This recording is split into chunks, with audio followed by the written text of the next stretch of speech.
Oke, selamat pagi teman-teman semua. Kita kembali lagi di sesi berikutnya, masih membahas tentang week 07, yaitu tentang synchronization ya, concurrency and synchronization. Sama yang seperti yang saya sampaikan sebelumnya, bahwa ini masih berhubungan dengan concurrency. Cuman seperti yang saya sampaikan sebelumnya, bahwa kalau di week 06 itu kita menggunakan multiproses, di week 07 kita lebih menggunakan threads. Meskipun nanti juga kita bisa combine multiple process dan multiple threads. Bisa dikombin ya, satu proses banyak thread atau satu proses multiple thread. Bisa juga multiple proses seperti di week 06, bisa juga combine multiple proses dan multiple threads. Oke, nah berikutnya kita akan bahas tentang synchronization. Ya, tadi sudah ada beberapa thread ya, beberapa thread berjalan bersama-sama ya. Kita bisa buat beberapa thread berjalan bersama-sama. Kemudian di sini kita akan bahas mengapa kita butuh sinkronisasi. Oke. Untuk materinya saya menggunakan slide di ini apa namanya Silversat ya, di week 06 ya, week 06 synchronization tools. Oke. Ya, teman-teman nanti juga bisa baca synchronization example dan deadlock ya. Nah, untuk itu silahkan di-download ya. Oke, materinya ada di sini. Hanya saja untuk slide ya, saya menggunakan versi yang tahun lalu, yang tahun sebelumnya, yang edisi sebelumnya, karena lebih simple dan lebih to the point gitu. Kalau yang baru lebih detail dan lebih banyak contohnya, cuman mungkin untuk beginner kurang enak gitu ya. Saya menggunakan week 04 menggunakan slide sebelumnya dulu, yang edisi sebelumnya dulu. Nanti saya juga upload di Skele, dan teman-teman bisa lihat slide yang ini. Oke ya, kita slideshow. Oke, kita mulai. Jadi kita sudah bisa punya satu proses dan banyak thread di dalam proses tersebut. Nah, setiap thread berjalan ya concurrent ya. Kita tidak bisa jamin paralel, ya mungkin paralel tapi yang jelas concurrent. Oke. Nah, nanti banyak thread itu nanti ya menimbulkan konflik, yang mana kita akan membutuhkan synchronization di situ. Ya. Ini ya objektif dan seterusnya. Ya, oke. Ya, ini mengapa kita membutuhkan synchronization ya? Nah, oke. Jadi ada proses yang bisa dieksekusi concurrently, atau banyak thread atau yang multiple thread yang dieksekusi concurrently. Nah, nanti yang concurrent access tadi ya, concurrent thread atau concurrent proses tadi itu share data. Ya, mereka share data yang bisa menimbulkan inkonsistensi. Nah, ini yang paling pentingnya nih. Jadi mungkin saja mereka ya, banyak thread tadi akan mengakses satu data yang sama, share data yang sama, sehingga menimbulkan inkonsistensi. Nah, oleh sebab itu kita pasti maintain data konsistensi ya, agar proses bisnis ya, atau apa namanya, task dari software atau aplikasi itu sesuai yang diinginkan, tidak terjadi inkonsistensi data. Oke, contoh yang paling mudah, nanti kita akan menggunakan producer dan consumer, yang mana akan memanipulasi variabel counter. Oke, next. Ya, katakanlah begini, kita sudah punya dua thread ya, dua additional thread selain main thread ya, ada producer, ada consumer. Ya, producer itu tugasnya memproduce ya, consumer tugasnya mengconsume. Memproduce ya berarti menulis buffer, kemudian consumer ya berarti membaca buffer gitu ya.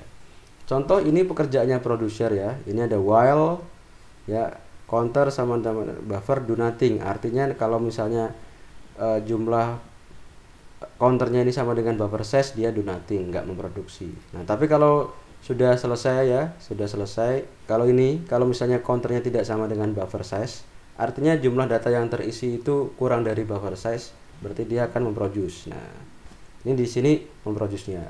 Buffer index ke in sama dengan next produce. Ke in ditambah 1 dibagi buffer size agar tidak overflow nilainya, tidak lebih dari sama dengan buffer size. Ya, kalau buffer size-nya 10 ya in-nya itu 0 sampai 9 gitu. Dijaga selalu begitu. Kemudian yang ini counter plus plus, dia akan menambahkan jumlah isi buffer ya, counter plus plus. Jadi sekarang isi buffernya yang ada itu berapa gitu, counter plus plus. Oke ya. Ya, sebenarnya nanti kita akan fokus di sini, counter plus plus. Oke. Ya, jadi tugasnya apa namanya? Producer itu mengisi buffer ya. Buffer in sama dengan next produce. Jadi mengisi buffer. Oke. Kemudian tadi ya, kemudian menambahkan jumlah isi buffer counter plus plus. Nah, di lain pihak consumer ya, consumer itu thread yang terpisah dengan produser ya, mereka jalan concurrent ya. Ya, consumer tugasnya mengkonsumsi atau membaca gitu ya. Oke. While counter sama dengan 0 do nothing. Artinya kalau counternya 0 atau tidak ada data di buffer berarti dia do nothing. Ya, kalau counter sama dengan 0 ya berarti tidak ada data yang bisa dibaca, tidak ada yang bisa dikonsum. Ya, berarti dia do nothing. Oke. Nah, kalau ada isinya ya, kalau counternya tidak sama dengan 0 ya maka dia next consume sama dengan buffer out. Ya, ini adalah indeks yang dia baca. Buffer out ini. Out ini adalah indeks yang dia baca. Kemudian outnya ditambah 1 modulo buffer size seperti tadi agar ya indeks yang dia baca itu tidak overflow melebihi ukuran buffer. Oke, kemudian di sini ya counter min min. Nah, counter min min. Oke, di sini kita bisa lihat bahwa kedua thread ini mengakses satu variabel yang sama. Oke, yaitu counter. Di sini counter plus plus, di sini counter min min. Artinya mereka memanipulasi data yang sama. Satu menambah, satu mengurangi. Oke. Bagaimana dengan buffer? Ya, mereka sama-sama mengakses buffer, cuman kan berbeda. Yang satu mengisi, yang satu membaca. Is oke gitu ya. Dan indeksnya pun kan berbeda. Yang mengisi tadi pakai indeks in, yang membaca pakai, yang mengkonsum pakai indeks out gitu. Tapi yang di sini masalah karena sama-sama counter. Nah, ada counter plus plus, ada counter min min. Bagaimana itu bisa bermasalah antara dua thread producer dan consumer? Ya, kita coba lihat di sini. Oke, perlu teman-teman ingat bahwa variabel disimpan di dalam memori, sedangkan komputasi menambahkan dan mengurangkan itu ada di LU, ada di CPU, ya, ada di CPU. Sehingga kita tidak bisa mengubah langsung di memori, ya, tapi harus kita ambil dulu ke CPU, ditambahkan atau dikurangkan, baru disimpan lagi, ya. Jadi kalau ada sintaks suatu program counter plus plus atau counter min min, ya jangan dikira itu langsung ngubah ke memori, tidak. Jadi nilai variabelnya dari memori di load dulu ke CPU, dioperasikan, dijumlah atau dikurang, kemudian di store, disimpan lagi di CPU. Oke, itu pelajaran POK sama DDAK. Teman-teman bisa recall lagi. Tapi yang jelas begitu eksekusinya. Cuman di high level memang nggak kelihatan. Oke, high level programming nggak kelihatan. Oke. Jadi ini ya, ini namanya race condition. Jadi kita mulai dari produser. Ya, produser tadi mengeksekusi counter plus plus. Ya, kita tadi sudah sampaikan bahwa ketika kita memanipulasi variabelnya di load dulu ke register ya ke CPU ya, kemudian dijumlahkan, kemudian baru di store ulang. Nah, ini eksekusinya ya. Counter sama dengan register 1 sama dengan counter ya. Ini artinya load. Dari memori dipindahkan dulu ke register. Nah, oke. Di register dijumlahkan 1 kan, di increment kan plus plus ya. 1. Kemudian kalau sudah ya nanti di store ulang. Counter sama dengan register 1. Nah, ini yang di memori nilainya diubah dengan nilai yang baru dengan register 1. Ya, di store namanya. Load operation store. Load tambah store. Oke. Di sisi lain si consumer dia counter min min ya, artinya dia mengurangi 1 ya, sama stepnya sama. Jadi di load dulu ya, counter di load dulu katakanlah di register 2 untuk consumer, register 2 sama dengan counter. Nah, ini di load dulu dari memori, di load dulu ke register. Nah, di register baru di decrement, baru dikurangi 1. Nah, kemudian nilai yang sudah diubah tadi disimpan lagi di memori. Nah, counter sama dengan register 2.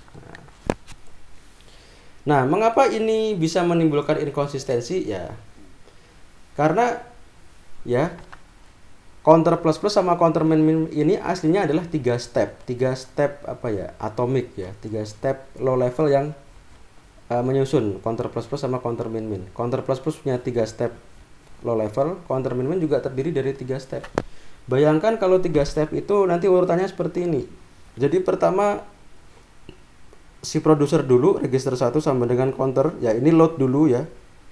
Oke, produser dia load dulu counter, di load ke register ya yang ini. Kemudian setelah itu dijumlahkan ya, step berikutnya adalah dijumlahkan register 1 sama dengan register 1 plus 1 ya di increment.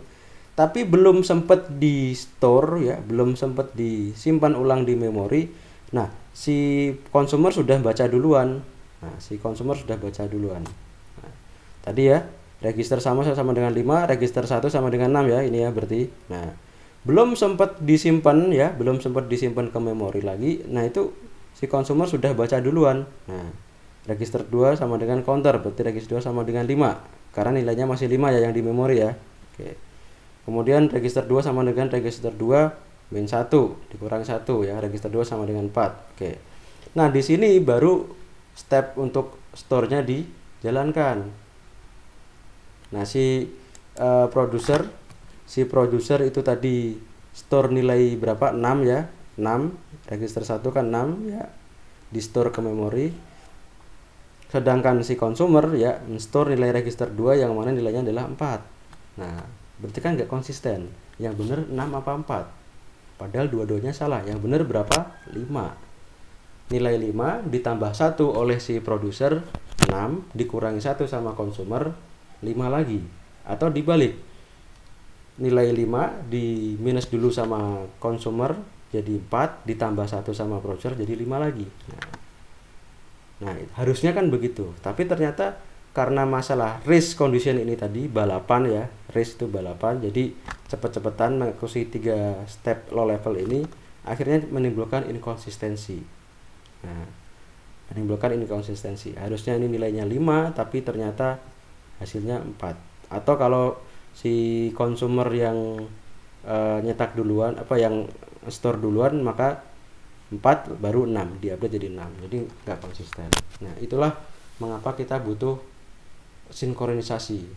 Jadi karena ada 2 thread bersama-sama jalan secara concurrent, itu mereka mengakses satu share data yang sama, memanipulasi satu share data yang sama, sehingga harus synchronize biar tidak inkonsisten gitu. Oke ya, jadi ini mengapa kita butuh synchronization ya.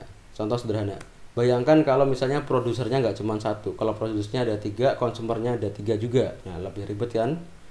Bayangkan lagi misalnya konsumernya ada 5, produsernya 10. Oh, lebih butuh ini lagi gitu. Dan itu sebenarnya mungkin, itu sangat mungkin. Terutama di paradigma yang baru seperti sekarang ini kan banyak parallel programming dengan adanya GPU sama cluster komputer ya. Jadinya itu sangat penting sekali. Oke, ya ngomong-ngomong ya untuk race condition ini tadi kita bisa breakdown, kita bisa jabarkan menjadi masalah critical section. Jadi ada sebuah bagian code ya, bagian program itu yang critical. Jadi yang berpotensi menimbulkan race condition, yang berpotensi mengakibatkan inkonsistensi data. Jadi kita bisa anggap bahwa tadi ya problem tadi, permasalahan sinkronisasi itu tadi sebagai critical section problem. Bagaimana kita menangani critical section? Apa itu critical section? Yaitu tadi section yang bisa menimbulkan race condition, yang mengakibatkan inkonsistensi data. Oke, kalau kita lihat diagramnya critical section ini di sini ya, ada suatu bagian yang critical yang menimbulkan inkonsistensi data, menimbulkan race condition tadi. Ya, katakanlah di sini sebelumnya ada entry section, ada exit section. Ya, pokoknya ada sebuah bagian program yang kita anggap sebagai critical yang bisa menimbulkan inkonsistensi data. Ya, sisanya nanti remainder. Ya, intinya di sini. Bagaimana cara kita menghandle ini tadi? Oke. Ya, ini tadi contoh algoritma untuk proses 1 untuk produser ya. Ya, ini while turn-nya giliran dia diizinkan untuk kerja ya, dia mengeksekusi critical section. Algoritma ya. Nah, kalau di contoh yang sebelumnya, di contoh yang tadi producer consumer, critical sectionnya bukan pada ngisi buffer atau konsumsi buffernya ya, tapi pada penambahan counter dan pengurangan counter. Jadi pada increment counter sama decrement counter. Jadi critical sectionnya di situ, bukan pada masalah buffernya. Jadi kalau di program tadi critical sectionnya malah di sini nih. Nah, ini critical section karena dia berpotensi menimbulkan race condition. Ini di sini. Nah, oke. Kemudian solusi, ya bagaimana agar tidak terjadi race atau tidak terjadi inkonsistensi data. Nah ini adalah solusinya. Jadi solusi yang kita berikan untuk menangani critical section tadi ada 3 aspek. Yang pertama mutual exclusion. Nah ini mutual exclusion. Ya, jadi hanya ada satu proses yang diizinkan untuk mengakses critical section. Ya, kalau di sini disebutnya proses ya, tapi kalau tadi kasus kita multiple thread ya berarti thread ya. Satu thread yang diizinkan untuk mengakses critical section. Yang lain ya nggak boleh. Jadi kalau satu orang sedang mengakses critical section, satunya nggak boleh. Ya, yang lain nggak boleh. Oke. Jadi hanya ada satu proses atau satu thread yang diizinkan untuk mengakses critical section. Nah, kemudian aspek yang kedua adalah progress. Oke. Ya, jadi kalau misalnya tidak ada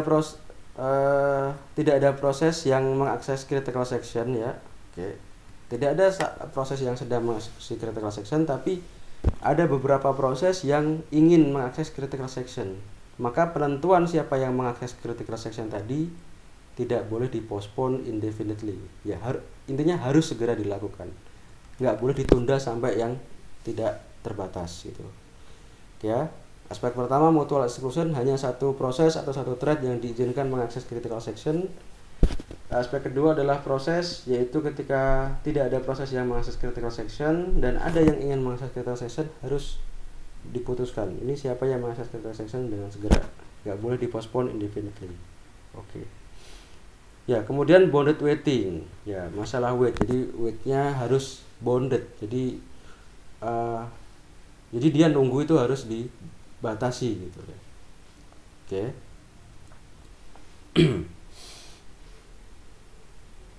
Oke. Ya, kemudian untuk ini critical section handling ini ada 2 jenis proses ya. Ada preemptive, ada non preemptive. Ya. Oke. Preemptive itu ya artinya boleh boleh di preemption atau boleh disela. Preemptive itu artinya dia boleh disela. Boleh disela oleh siapa? Disela oleh proses lain yang prioritasnya lebih tinggi. Ya, contoh misalnya Anda sedang ngedit code ya di dalam editor atau IDE, kemudian ada form yang harus Anda confirm ya. Yang mana kalau itu nggak di-confirm ya Anda nggak boleh lanjut. Nah, ditunda. Jadi proses lain ditunda atau disela oleh suatu proses disela oleh proses lain yang prioritasnya lebih tinggi. Preemption. Oke, kemudian non preemptive artinya nggak boleh disela ya. Dia kalau run ya harus sampai selesai gitu. Nah, ini nggak boleh disela, nggak boleh di interrupt, nggak boleh di interrupt di tengah jalan. Kalau preemptive ini boleh disela, boleh di interrupt di tengah jalan, diganti dulu sama proses lain yang prioritasnya lebih tinggi.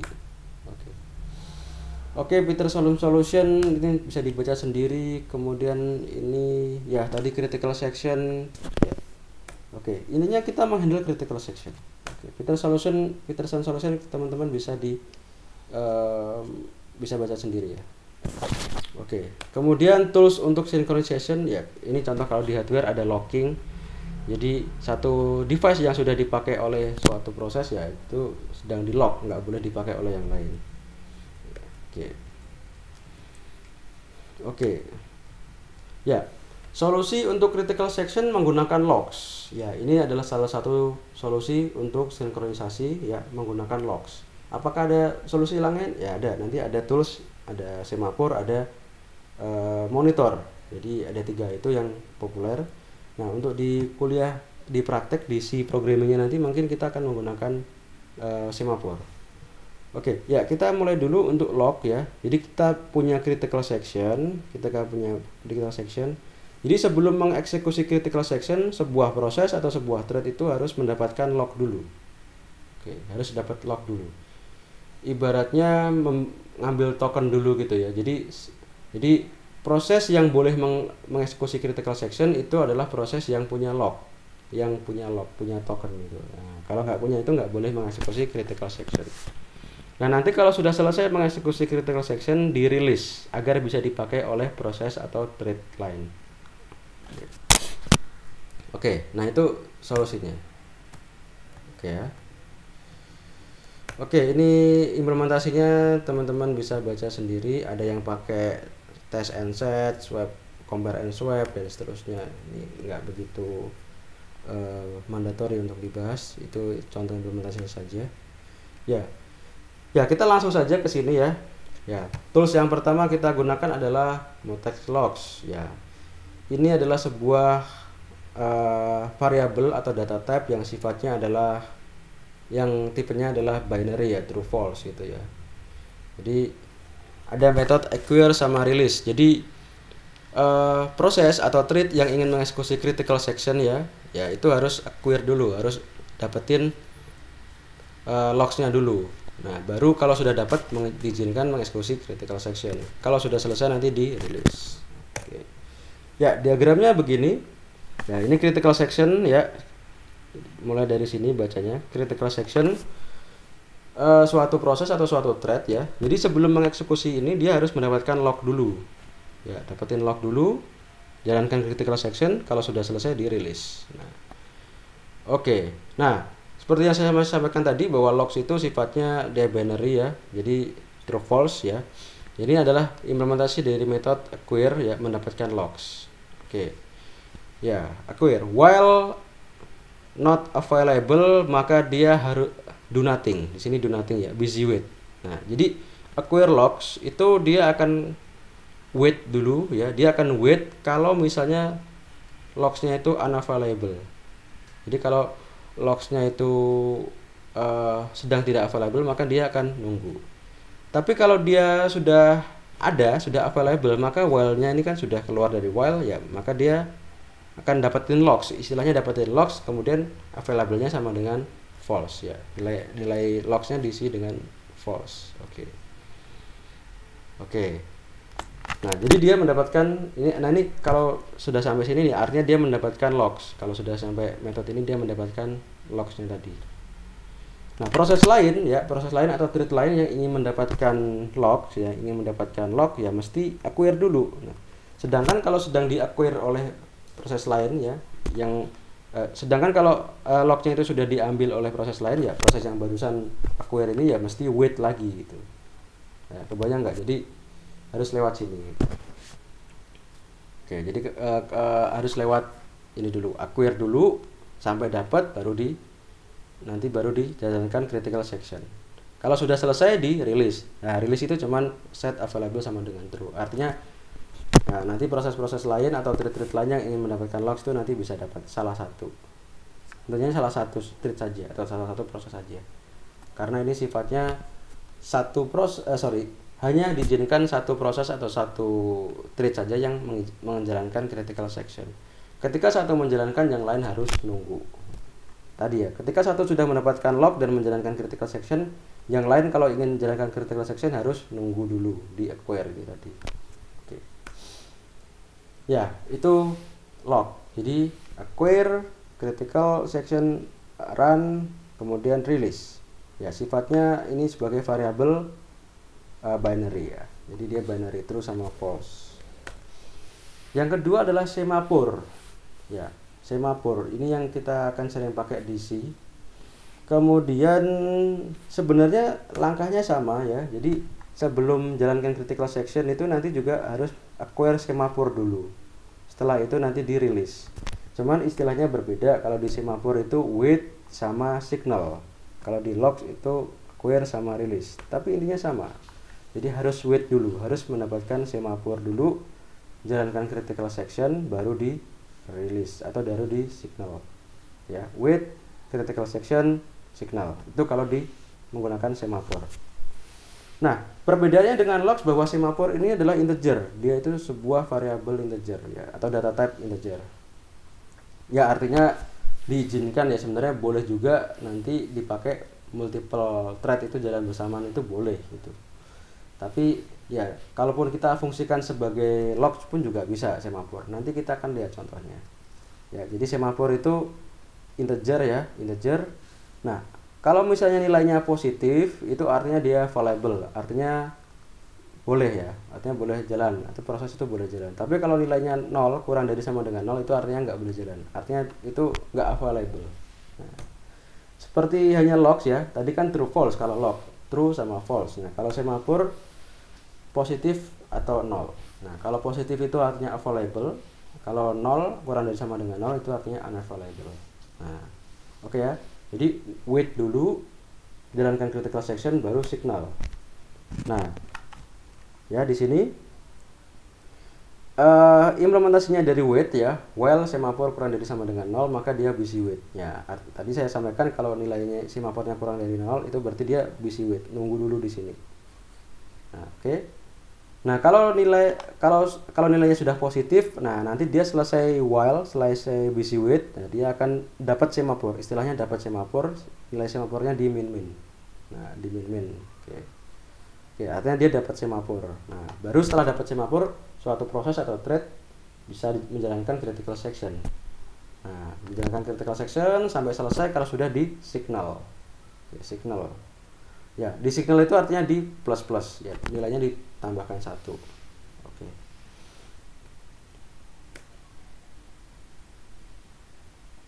Oke.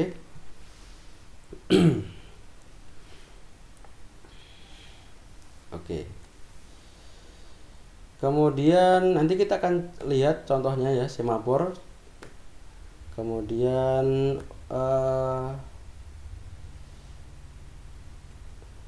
oke.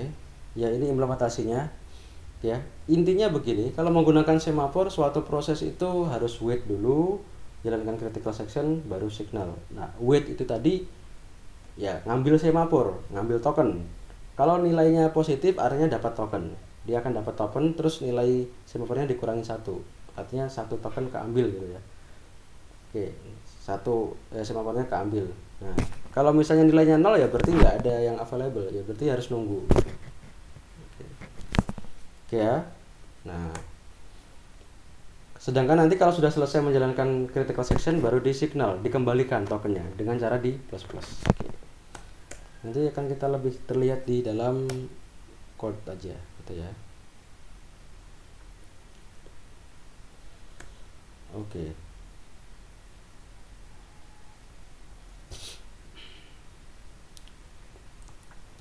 Oke, berikutnya deadlock and starvation ya. Ini adalah contoh kasus ya, kasus deadlock ya, deadlock. Ini contoh deadlock ya. Deadlock itu resource sudah habis tapi masih ada permintaan. Nah, jadi ibaratnya sudah habis nih resource-nya tapi masih ada permintaan dari suatu proses yang lain. Contohnya di sini ya. Contohnya ada 2 semafor S sama Q, itu nilai semafornya diisi dengan 1 ya, berarti artinya awalnya available untuk satu proses. Oke. Oke, S nilainya 1, Q nilainya 1. Oke. P0 di sini wait S, wait Q, bla bla bla, signal S, signal Q. P1 wait Q, wait S, signal Q, signal S. Oke. Katakanlah ini berjalan bersama-sama ya, P0 dan P1. Nah, pertama P0 wait S, P1 wait Q. Berarti semafornya diambil sama P0, semafor S diambil sama P0. Ketika wait awalnya nilai 1, sekarang nilainya jadi 0 ya. P1 juga, ketika awalnya Q nilainya tadi 1, sekarang di wait sama P1 nilainya jadi 0. Oke. Berarti sekarang semafor S dan semafor Q setelah satu baris ini nilainya sudah 0 semua ya. Ingat tadi nilai implementasi dari wait. Nah, ini kan. Nah, nilai awalnya 1, berarti ini langsung dapat ya, dapat semafor. Semafornya di min min. Nah, awalnya 1, sekarang nilainya jadi 0. Baris kedua ya, jadi semafor 1 dan Q nilainya tadi sudah 0 ya. Baris kedua P0 wait Q, P1 wait S, yang mana dua-duanya nanti nilainya sudah sama dengan 0. Nah, kalau ada 0 apa? Nunggu kan. Nah, P0 akan nunggu terus di sini, akan busy wait di sini. P1 akan busy wait di sini juga karena nilai semafor Q 0, nilai S juga 0. Sedangkan di sini ada perintah-perintah program. Nah, ini artinya deadlock. Berarti kan nggak bisa jalan. Dua-duanya sudah di-acquire ya. Jadi semafor S sudah diambil P0, semafor Q sudah diambil P1. Sedangkan berikutnya P0 minta semafor Q, P1 minta semafor S. Ya, berarti deadlock. Ya. Oke. Ibaratnya begini, ada 2 orang pengen makan ya, sedangkan sendok dan garpunya cuma 1 pasang. Orang pertama sudah ngambil sendok, orang kedua sudah ngambil garpu. Nah, orang pertama minta garpu karena sudah punya sendok, orang kedua sudah punya garpu minta sendok. Nah, kan jadi deadlock. Nah, oke. Nah, itu deadlock tuh begitu. Oke, kemudian starvation. Oke. Ya, starvation ini ya kelaparan ya. Ininya kelaparan, starvation. Dia terlalu lama nunggu, nggak dapat giliran. Nah, karena handle sinkronisasi yang tidak bagus, dia starvation. Jadi nunggu terlalu lama, nggak dapat ini, nggak dapat apa namanya, nggak dapat resource gitu, starvation. Oke, nah ini